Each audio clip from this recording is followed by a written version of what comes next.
Gia naman, I'm in the middle of my vacation. Tapos bibigyan mo ko ng trabaho? Reklamo ni Leon sa pinsan nang tawagan siya nito habang nasa Malaysia sila ni Amara. I know, but we're running out of agents na. Tsaka, ang gusto lang naman ni Miss Alcantara ay mag-commit ako sa kanya. Matutulungan ko sila sa paghahanap sa kanyang anak. Although may ilang asset na rin tayo na naghahanap sa kanya. But in case sa hindi nila makitang hinahanap, pwede ko sabihin sa kanya na sa pagbabalik mo ay hahawakan mong kaso. Pwede ba yun? Napasulyap si Leon kay Amara na abala sa pagkuha ng mga larawan sa magagandang tanawin sa naturang bansa gamit ang kanyang digicam. Nakabakas sa mukha ng dalagang katuwaan. Tilang siyang-siya sa mga nakikita. Parang batang aliw na aliw, malaya, walang iniisip na anuman. At hindi pa naramdaman ni Leon ang ganitong klase ng damdamin. Yung bang klase ng damdamin na walang gustong gawin kundi pasayahin ng isang babae na nasa poder niya.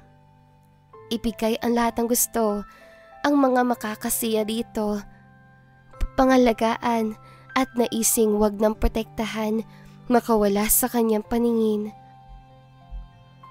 Okay, pero matatagalan pa ako. Pero kailangan niyang bigyan ng priority ang kanyang trabaho. Maybe 2 months or more. Alam mo naman na mabagal ang paglalayag ng luxury ship. It's okay. Ang mahalaga mag-commit ka. Okay, it's a deal. Magtatrabaho ako after my vacation. She can stay on my flat kapag nagtrabaho ako. Kung sino man ang pinagtataguan niya, my place will be a great hiding place for her. Sa loob-loob niya. Good, sige. I-email ko sa iyo ang profile ng tao nga hanapin mo para mapag-aralan mo. Okay? Okay. Pero wala pa sa isip ni Leon ang magtrabaho sa ngayon. Si Amara lang ang mahalaga sa kanya sa mga sandaling iyon. Nawala na sa kabilang linya si Gia. Humakbang siya palapit kay Amara. Hi, okay ka lang ba rito? Nakangiti niyang tanong sa dalaga. Oo naman. Sino yung kausap mo? Yung boss ko. Nagtatanong kung kailan ako babalik sa trabaho. Ha? Babalik ka na sa trabaho mo? Bahagyang bumukas ang pag-aalala sa mukha ng dalaga. Hindi pa. Nag-enjoy pa ako sa bakasyon natin, ano? Oo nga. Pero naisip ko lang, pansamantala nga lang pala ito, ano? Kapag natapos ang paglalayag ng luxury ship na ito, back to reality na naman ako. Tuluyang lumukob ang lungkot sa mga mata ng dalaga. Agad na naalerto si Leon. Hey, cheer up. Ano bang problema kung matatapos din ang paglalayag na ito? Siyempre, kapag nakabalik na tayo sa Pilipinas, kailangan na natin magkanya-kanya. Ikaw sa trabaho mo, sa pamilya mo, ako sa pagtatago sa naghahabol sa akin. Yun ay kung makakapagtago pa ako sa kanya. Sa kanila. Napabuntong hininga na lang si Leon. Hindi niya gustong makita ang malungkot na kislap ng mga mata ni Amara. Ano ka ba? Sinabi ko naman sa iyo, hindi ba? Akong bahala sa iyo kapag nagbalik na tayo sa bansa. I can find a better place for you. In my place. Pulong ng puso ni Leon. Mas gusto kong doon ka. Nakakahiya. Amara. Masuyo yung ginagap ang kamay nito na nakasanayan na niyang laging hawakan at wala naman siyang nakakamit na pagtutol mula sa dalaga. 3 linggo na tayo magkasama. Hindi mo pa ba nare-realize kung saan poder ka lang ligtas? Tsaka naging matiim ang titig niya sa mga mata nito. Leon.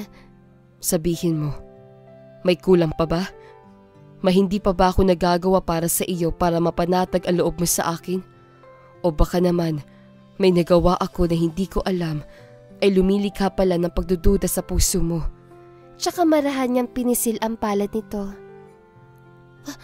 Wala, kaya lang, hindi ko lang talaga maiwasan na.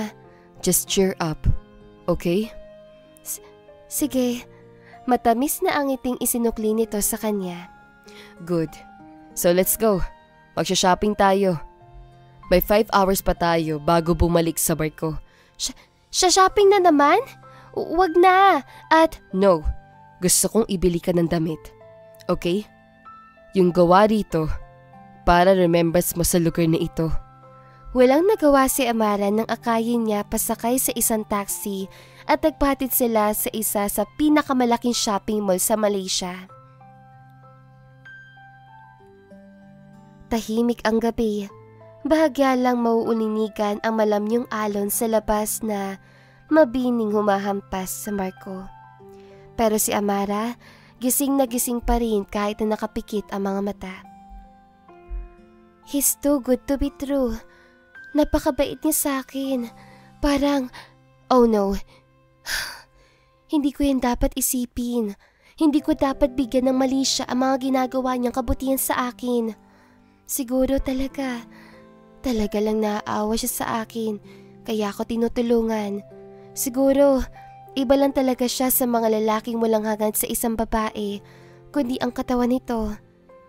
3 linggo na kami magkasama, at napatunayan ko ang pagiging Maginoo niya. Kahit minsan, wala siyang ginawang pagte-take advantage sa akin.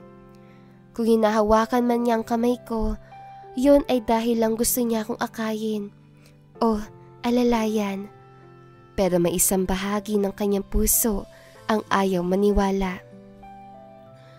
Pero bakit minsan may nababasa akong kakaiba sa kislap ng kanyang mga mata tuwing sa titig niya sa akin?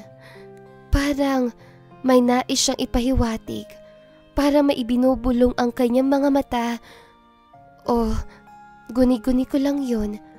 Pabuntong hininga nagmulat ng mga mata ang dalaga at bahagi sinilip si Leon na nakahiga sa foam sa lapag. Nakapikit ang binata. Anyong mahimbing ang tulog. Napagod kanina sa kaiikot sa mall, napapangiting sa loob-loob niya. Ay, ang gwapo talaga niya. Marami kami napag-usapan kapag magkasama kami. Pero kahit minsan, wala siyang sinabi tungkol sa personal niyang buhay, maliban sa klase ng kanyang trabaho. Kailan kaya ako maglalakas loob na itanong sa kanya kung may girlfriend siya? Nakakahiya naman kasi, pero nanatili lang siyang nakatitig sa mukha nito. Maya-maya ay bahagyang kumilos si Leon. Kumunot ang noo pero nanatiling nakapikit, anyong nananaginip. Bakit kaya? Marahang umungol si Leon. Leon? Napabalikwas siya ng bangon. Wag. Tama na. Maya-maya ay malakas itong sigaw habang pabaling-baling ang ulo. Wag. Tama na. Leon? Leon, bakit? Tarantang napalapit siya rito. Leon, gising! Bakit? Leon! Wag. Pero nanatili pa rin itong nakapikit. Leon, ano ba? Gising! Agad niyang tinapik sa pisngi ang binata. Leon! Napadilat ang binata. Amara? Tsaka nanlalaki ang mga matang napatitig sa kanya. Anong nangyari? Bakit? Amara, napanaginipan ko naman sila. Tsaka walang babalang humapit payakap sa kanya ang mga braso nito. Leon, wait! Pero wala siyang nagawa sa lakas ng binata, kaya napadapa siya sa dibdib nito. Amara, hindi ko pa rin maiwasan ang mga bungungot na iyon. Pero lalong humigpit ang yakap nito sa kanya. Ang alin? Natitigilan tanong niya. Ang balak sanang panunulak upang makaalpas sa mga bisig nito ay hindi natuloy.